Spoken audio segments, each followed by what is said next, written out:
네, 치솟기만 하던 국제 유가가 떨어졌습니다. 지난 5월 이후 처음으로 배럴당 100달러 밑으로 내려갔는데요. 어떤 원인이 있는 건지 자세한 이야기 나눠봅니다. 정준환 에너지경제연구원 에너지산업연구본부장 연결돼 있습니다. 안녕하세요. 예, 안녕하세요. 네, 일단 원유 가격이 전장에 비해 얼마나 떨어졌는지 궁금하고요. 이 정도 하락폭은 얼마만인가요? 예, 어제 앞에서 말씀하셨던 것처럼 어제 미국 시간으로 5일 WTI 원유 가격이 108.4달러에서 99.5달러로 한 9달러 정도 퍼센트로 따지면 한 8.9% 정도 하락했는데요. 네. 이러한 하락폭은 올해 3월 9일에 나타났던 그 당시에는 12.13% 정도 하락한 폭이 있었고요. 네. 그거에 이어서 올해 두 번째로 큰 하락폭을 보였습니다. 그리고 유가가 100달러 이하로 내려온 것도 거의 5월 10일 이후 처음이기 때문에 한 두 달 만의 일이고요. 그리고 총 네. 앞에서 말씀드렸던 12% 정도 하락했던 상황은 우크라이나 사태 이후 거의 일주일 동안 국제유가가 한 35% 상승한 이후 하락세로 반전된 것이었기 때문에 이번 하락폭이 굉장히 이례적으로 좀 크다고 볼 수 있고요. 네.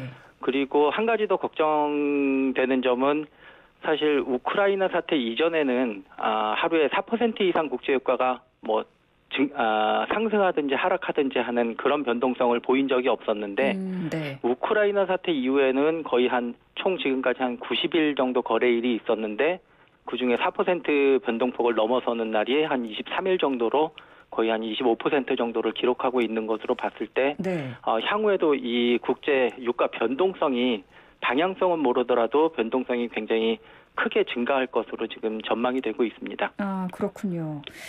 그런데 국제 유가가 지금까지는 공급 불안감으로 계속 오르는 상황이었는데 지금 공급 문제가 해결된 건 아니잖아요. 왜 떨어졌나요?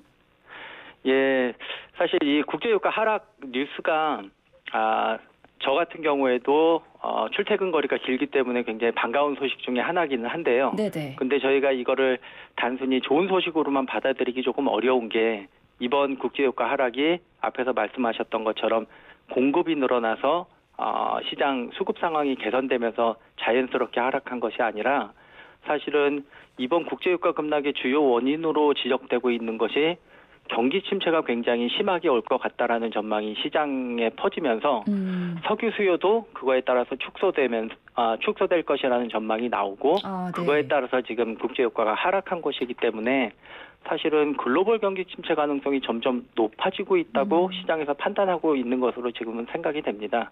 그러니까 글로벌 경기 침체에 대한 공포가 커지면서 수요가 감소할 거라는 전망으로 아무래도 국제유가가 좀 떨어졌다 이렇게 정리를 해볼 수 있겠군요. 그러면은 미국의 경기 침체는 지금 어느 정도인가요? 오늘 미국 국채금리를 보니까 2년물 단기 금리가 장기 금리를 추월했다라는 소식이 들어와 있거든요. 예. 보통 이렇게 국채금리 역전 현상은 경기 침체의 전조, 하나의 어떤 시그널로 봐왔다고 하는데 어떤가요? 예, 이걸 대답하기가 조금 얘기가 길어질 수도 있을 것 같은데요. 일단 먼저 미국 상황에 대해서 말씀을 드리면 미국도 현재 경기 침체에 진입하고 있는 상황으로 보이고요. 올해 S&P 500 지수 같은 경우 20%가 넘게 미국 시장도 떨어졌고요. 그리고 보도가 나오는 것처럼 사상 최고의 인플레이션율 기록하고 있고 그리고 지난달부터 시작된 미국 자이언트 스텝으로 대변되는 지금 기준금리의 급격한 인상도 나타나면서 연방준비제도 파월 의장 같은 경우에도 그전에는 경기 침체 가능성에 대해서 조금 부정적인 입장을 보이다가 저번 달에 이제 경기 침체 가능성이 확실하게 있다는 표현으로 경기 침체를 인정한 것으로 보이고요. 그리고 더 걱정되는 것은 당장 나타난 상황은 아니지만 미국 의회 조사국 같은 경우는 최악의 상황에는 더블 DB라든지 스태그플레이션 같은 가능성도 배제할 수 없다라고 지금 보도가 나오고 있습니다. 근데 한 가지 미국 지금 경제 상황이 과거와는 조금 다른 양상을 보이고 있는 측면도 있는데요. 일반적인 경기 침체 같은 경우에는 국내 총생산, 우리가 GDP라고 얘기하는 국내 총생산하고 국내 총생산이 감소하고 그리고 실업률이 증가하는 일관적인 모습을 보이는데요. 그런데 최근 미국에서는 국내 총생산은 올해 1분기부터 감소하는 모습을 보이고 있지만 실업률은 오히려 점점 낮아지는, 고용이 점점 좋아지는 모습을 보이고 있거든요. 그래서 이게 약간 일반적인 과거에 경험했던 경기 침체랑은 조금 다를 수도 있다라는 전망도 나오고 있습니다. 그리고 두 번째로 말씀하셨던 국채금리 역전 같은 경우에는 사실상 시장에서는 경기 침체의 전조라고 해석을 하는 경우가 많은 것은 사실인데요. 그런데 이와 같은 장단기 국채금리 역전 현상이 항상 경기 침체로 연결되는 것은 아니다라는 점도 저희가 한 가지는 생각을 해도 염두에 둬야 될 상황인 것 같습니다. 이 장단기 금리 역전 같은 경우에는 올해도 이미 3월하고 6월에도 나타났었고요. 그리고 다시 그 역전 현상이 다시 장기 금리가 단기 금리를 상회하는 수준으로 다시 돌아갔던 경우가 있기 때문에 이번이 세 번째지만 이게 반드시 경기 침체로 연결될 거라고 전조 현상이라고 보기는 조금 어려울 수도 있습니다. 좀 신중하게 살펴볼 필요는 있는 것 같습니다. 그렇군요. 그런데 이 실업률이 증가하고 또 GDP가 감소를 하면은 보통 이게 경기 침체다 이렇게 평가를 할 수 있는데 미국에서는 고용 안정이 계속 지금 보이고 있거든요.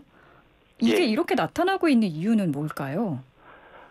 미국 쪽 경기가 우리나라 다른 나라랑은 조금 다른 측면도 있고요. 그리고 미국 같은 경우에는 그동안 경기가 굉장히 좋았었기 때문에 그 효과를 아직까지도 누리고 있을 가능성도 있고요. 그리고 인플레이션율이 높기는 하지만 미국 달러화가 강세가 진행이 되면서 사실상 구매력 같은 경우에는 우리나라처럼 통화 가치가 하락한 국가보다는 조금 더 경제 상황이 좋은 상황을 보일 수도 있습니다. 그렇군요. 지금 미국 달러화 강세를 조금 전에 말씀하셨는데 지금 달러가 20년 만에 최고치로 올랐다고 하잖아요. 이 달러 강세가 유가를 끌어올리는 데도 영향을 좀 주나요? 사실상 반대가 맞는 표현인데요. 사실 달러화 강세 같은 경우에는 일반적으로 국제유가 하락의 원인으로 지목이 되는데요. 조금 간략하게 설명을 드리면 우리가 국제시장에서 원유를 구입하는데 달러화로 거래가 되기 때문에 만약에 달러화가 우리나라 화폐 가치로 얘기를 하면 1,000원에서 1,300원으로 달러 가치가 상승하는 경우에 우리나라가 구입하는 원유는 물량은 그대로인데 우리가 1,000원 주고 사던 것을 1,300원 줘야 되기 때문에 국내에서 원화로 표시되는 석유 제품 가격이 그만큼 상승하는 효과를 나타나게 되고요. 그러니까 달러가 오르면은 이 원화 약세로 우리가 유가를 거래할 때 좀 비싸지는 거죠. 그래서 우리나라처럼 그 달러화를 쓰지 않는 미국 이외의 대부분의 국가에서는 석유 제품 가격이 상승하고 그에 따라서 석유 수요가 감소하기 때문에 조금 더 장기적으로 봤을 때는 유가를 하락시키는 요인으로 작용하게 되는 것으로 분석을 하고 있습니다. 그렇군요. 그럼 현재 상황을 좀 살펴봤고요. 그럼 이제 앞으로 유가 전망 어떻게 움직일지 이야기를 좀 나눠볼 텐데 하락하냐 상승하냐 전망이 지금 나뉘고 있거든요. 시티그룹은 올해 하반기에 경기 침체가 발생하고 이 공급 문제가 해결이 안 되면 유가가 더 떨어질 것으로 내다봤는데 어떻게 보십니까?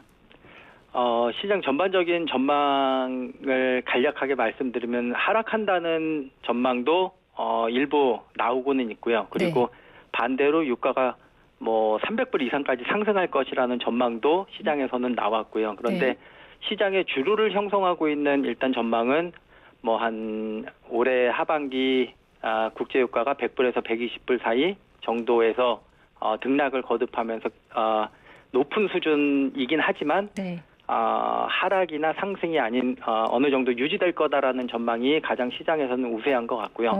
그리고 앞에서 말씀해 주셨던 것처럼 국제유가 하락을 전망하는 쪽 얘기는 실제로 하반기에 경기 침체가 심각해지면서 국제유가가 한 65달러 수준까지 후퇴할 가능성을 얘기하고 있는데 이러한 시나리오는 우리가 얘기하는 단순한 경기 침체 정도가 아니라 전 세계적으로 경기가 굉장히 심각한 글로벌 경기 침체가 발생하는 상황을 가정하고 있기 때문에 실현 가능성은 그렇게 높은 것은 아닌 것으로 보이고요. 또 이러한 상황이 국제유가가 낮아져서 좋아지는 측면보다는 사실상 우리나라 같은 경우에도 심각한 글로벌 경기 침체가 심각하게 나타나는 것은 우리나라에도 굉장히 안 좋은 상황이기 때문에 네. 결코 좋은 시나리오는 아닌 것 같습니다. 그리고 이러한 경우에도 석유 수출국 기구인 오펙 같은 경우가 생산량 조정을 할 거기 때문에 그 이하로 폭락하는 상황은 나타나기는 조금 어렵지 않나 그렇게 생각은 합니다. 100불에서 120불 사이에서 등락을 거듭할 것이라는 전망이 좀 시장에서 우세하다 이렇게 말씀을 주셨고요. 아직까지는 그런 것 같습니다. 예. 근데 최근에 이 노르웨이 유전 노동자들이 파업에 들어가면서 원유 생산량이 더 줄었다고 들었어요. 그러면은 이 유가가 또 상승할 수 있는 그런 요소 아닙니까?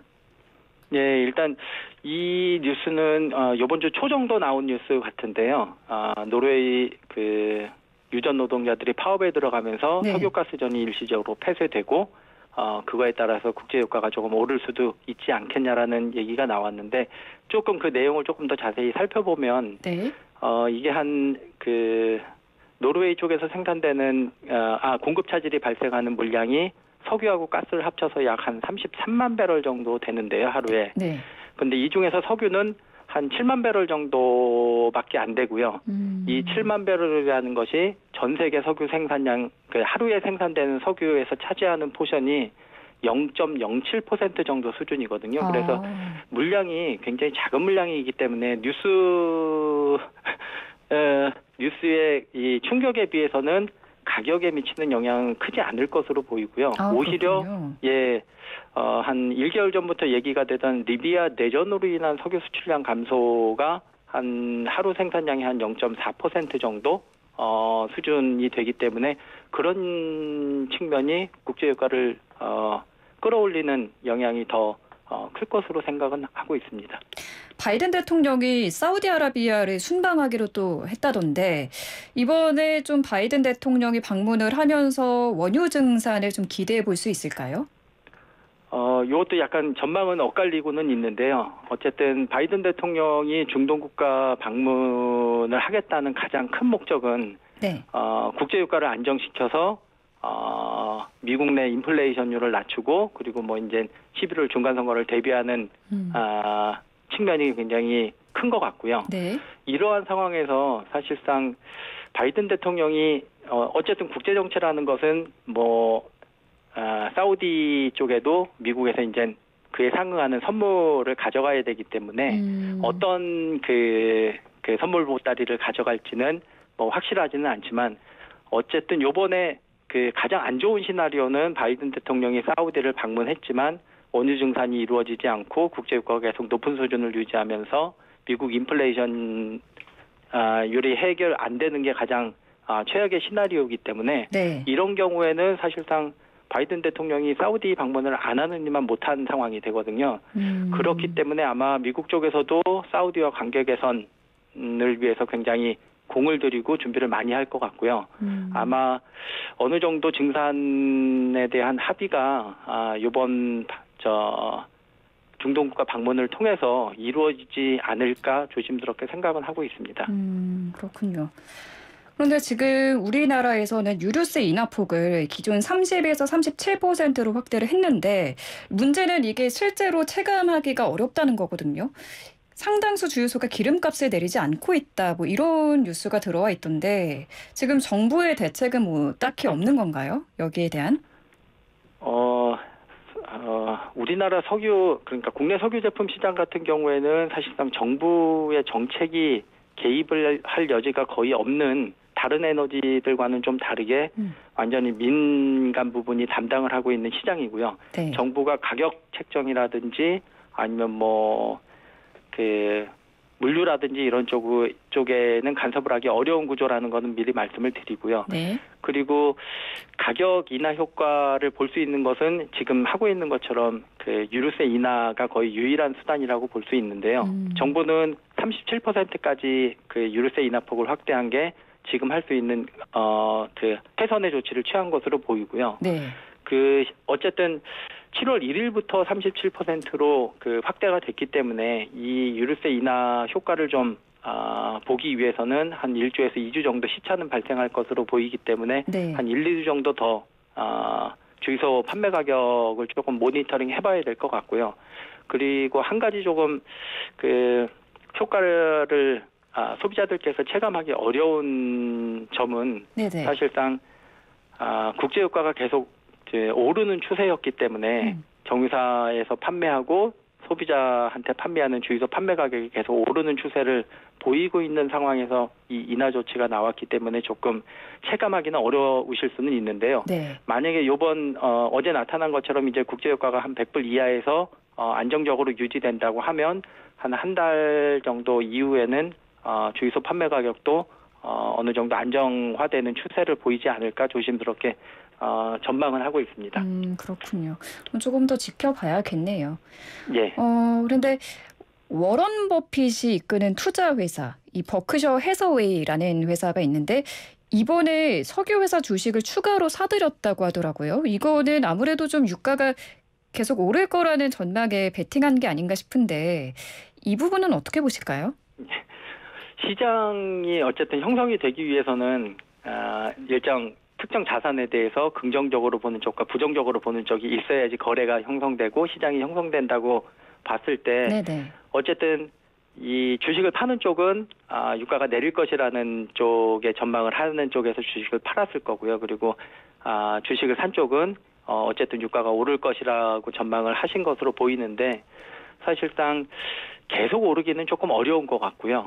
앞에서 말씀드렸던 것처럼 뭐 한 90달러에서 120달러 사이에서 등락이 결정되지 않을까 생각은 되는데 그 가장 중요한 요인은 사실 국제유가를 결정하는 가장 중요한 요인은 현재는 러시아 우크라이나 사태가 해결이 어느 정도 끝이 보여야 될 것 같고요. 그리고 해결되더라도 바로 정상으로 시장이 돌아오는 것은 아니고 네. 일정 기간 고유가 상황을 어느 정도는 저희가 받아들여야 되지 않을까 지금은 생각은 하고 있습니다. 네, 알겠습니다. 오늘 말씀 여기까지 듣겠습니다. 감사합니다.